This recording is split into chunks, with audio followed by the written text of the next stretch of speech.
Hi there, I'm Marty. I have rheumatoid arthritis. Had it for 37 years, so I'm pretty used to it. I'm taking Rituxan. I just started the Rituxan therapy last month.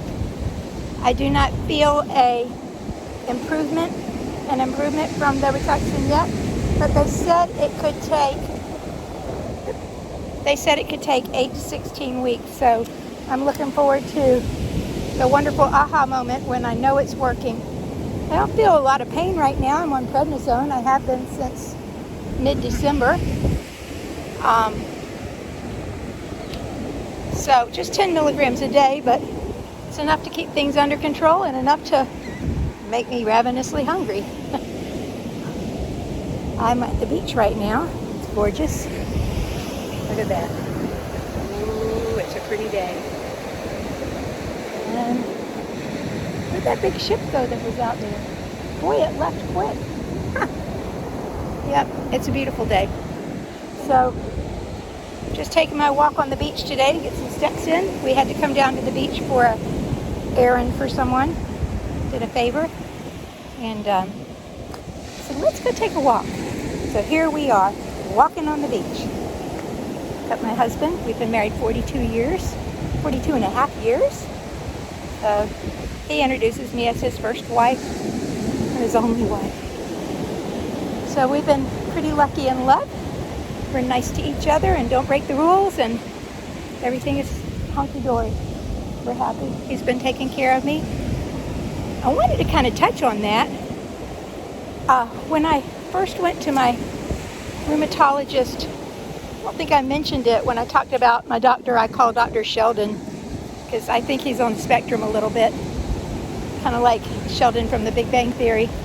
So Dr. Sheldon, on one of the first visits I had with him, one of the things he told me was to get my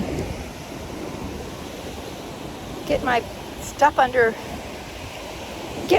together. So he said to get my stuff together because a lot of husbands bail when the tough gets going. Of course, I was only married 5 years when my rheumatoid arthritis started. We had a newborn when it started, but I had a child under 1 and a child under 4. And here he was telling me your marriage isn't going to last because he's seen it over and over and over again. So I went home and talked to my husband about that. It's like, he said, you're going to leave me. Are you going to leave me? He's like, no. So, that was on the back of my mind. And clearly, 42 years later, I still got the same guy. Well, 42 years of marriage, I'm still with him. And we're happy. His mom, my husband's mom, died when she was 46 or 47. She had weird, sudden asthma attacks that she'd just be driving down the road, hit the brakes, turn around, go to the hospital and get a treatment. Because she'd be fine one moment, and then the next moment she couldn't breathe. Well, she was, my husband was 17, and she had an aneurysm, a very aneurysm. So it turned out that the aneurysm, where it was located, pressed on the breathing section, her breathing part of her brain. So when how old was your mom when she died? 47. Yeah, 47 and a half. So it was pressing on the part of the brain that controls breathing. And so it wasn't asthma at all. It was an aneurysm that was ballooning and pressing, and finally it just broke and it killed her. So I think my husband learned a lot of empathy from the loss of his mother and health problems, and he's been really good with me. Oops, don't let me get wet. Don't let my shoes get wet. Ooh, here comes the water. Yep. So he, my husband, Mark, does a lot. He helps out a lot. He doesn't mind helping out. He's very independent. He can do laundry. He can cook, but he doesn't like to. He cleans up. He's a great cleaner. So I cook dinner and he cleans up every night. I don't have to clean up. If I don't feel good, he's totally happy to go out to get some food or to fix something. I want to walk a little bit further. Okay, I want to see these shells over here too. So he's ready to go back. He doesn't want to go that far. Ooh, here's a big one. I like this kind. You stick it in your sugar container and you can scoop with it.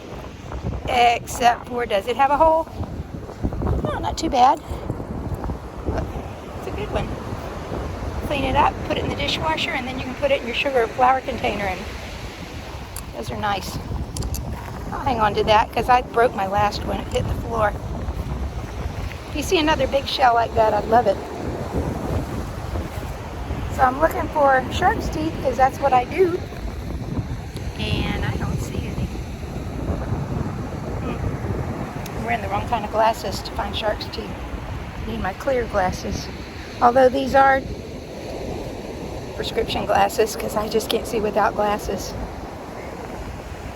So Mark's mom died, and it was his dad and him and his sister. His sister was 14, and they learned how to take care of things and how to do everything. And his mom was the kind of person that did everything. She took care of everything. She ran her husband's business. I mean, he did the work, but she did the paperwork. I keep looking for shark's teeth. I'm sure I'll find one. So she did the paperwork, and I'm kind of that kind of person. I like to do a lot. I love to put things together, but my hands are a little bit difficult for me to do that now. But I love to, get a shelf set and whip that together. I don't need instructions. I follow them. Now I read them to my husband, and he puts them together. He and I both like to, we're both handymen. My whole family's like that. How cool is that? Yep. Anyway, I think my husband is more empathetic to my illness. He doesn't tell me, well, sometimes he'll say, you can shake this off, and it's like, and I remind him, it's not a pulled muscle. This is a chronic disease. It hurts, and it's not going to shake off. It's going to hurt until it stops hurting. So, yeah, I stretch, but I'm not going to run outside and jog or something and really try to work it away like you would a pulled muscle or a sore knee from bending too much or whatever, from overextension. Ooh, here's a pretty. I'll leave it here for somebody else. See it? Isn't that pretty? Yep. Somebody else will find it. You found a shark's tooth? It looks cool. Well, that would be an oyster shell. It looks cool. It looks super cool. It would be cool if it was a super big shark's tooth. It still looks cool. Yeah. Oh, that's the mouth of the oyster where it bends, where it hooks together. So, I just wanted to touch on that, how nice my husband is, how good he is. I have friends that have dibs on him after I die. So, my friend Patty introduces Mark as her future husband. So that's cute. I don't know what Mark's going to do. If I should die, I'm sure he would move on, because I tell him and he tells me that the greatest compliment you can give your spouse is the desire to get remarried after one of us dies, that it was that good that you want to try it again. Whoop. So my father-in-law did try to get married again. I think he did it too soon, and he compared that poor woman to his perfect wife the whole time, which is the wrong thing to do. And she bailed, and I don't blame her. He chose to mourn the next 10 years. He mourned himself to death, and he ended up dying an early death because of the loss of his wife. How shiny. I think that's a horrible thing to do. I think you need to live and be healthy and try. And not forget your past spouse, but remember the great things and not compare your new spouse to the perfect spouse you had before. We don't know who's going to go first. I'm 5'1". He's 6'6". He's shrunk an inch. He's 6'5" now. Big dogs die young. Chihuahuas live forever. But I have rheumatoid arthritis, so our plan, I told my mom when she was around, It's like, yeah, Mark and I we're talking about death of spouses and who's going to go first in between her and Daddy. She's like, oh, your dad will I'll probably go first, is what she said, because of her heart. And then she said, I just don't want to leave Daddy alone, but I don't want to be left alone. It's like me and Mark don't want to be left alone either. We're going to hold hands and float away into heaven. She's like, you're not going to kill yourself, are you? Heavens, no. That's just our dream plan. So I go to bed one night and fall asleep and not wake up. I think that's the best way to go. When I'm old, I don't want to be resuscitated. I think it's a horrible thing to do. It breaks your ribs and your sternum, and it's painful. And what good is that? You get to live a couple more months or years in pain the rest of your life from what they've done with the resuscitation. I keep finding such pretties. Here's a pretty. See how shiny it is? I don't know if it shows. I don't collect those. The only thing I pick up are shark's teeth. If I find a shark's teeth, yay. Shark's tooth. So, my husband's with me. We're having a great day. Little seagulls are seagulling. I'm enjoying walking every day now. Now that I've gotten over being in the hospital for 3 days and just lazing around. They wouldn't let me go in the hallway without a babysitter. So I couldn't walk. I couldn't do anything but lay in bed. It was miserable. And I'm weak now. I lost a lot of strength from just hanging out. Plus, I think I lost some strength 2 days before that because I just didn't feel well. But now, it's stronger. It's coming back. Doing good. Don't have any shark's teeth in my cup, so I'm going to hang up. Let you see a couple of waves one more time. Let's get closer. A little bit closer.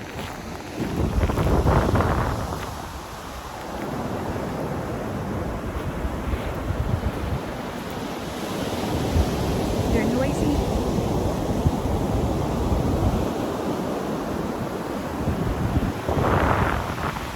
So there we go. Isn't that nice? Not much to surf on. 2 feet. No surfing whatsoever today. All right, guys. You have a great day. I'm having a great day. Spending some time with my sweet husband. Talking about how nice he is. Talking about how nice my life is with his help.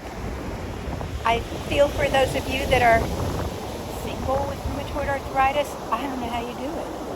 What do you do when you feel bad and you have no soulmate there to help you do things? I can't imagine. I'm so sorry.